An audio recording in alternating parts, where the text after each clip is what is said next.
Hello besties, రాత్రి మిగిలిపోయిన అన్నంతో ఒక కొత్త రెసిపీ.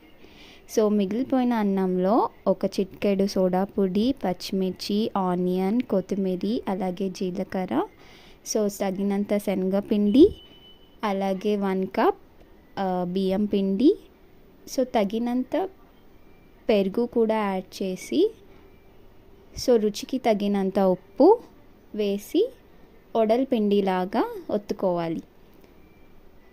సో అంత చిక్కగా కలిసిన తర్వాత గారెల షేప్ చేసుకొని ఆయిల్ వేడెక్కిన తర్వాత ఫ్రై చేసుకోవాలి.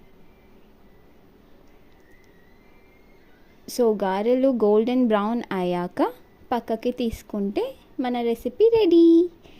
So if you like this recipe, please subscribe, share and comment. Thank you.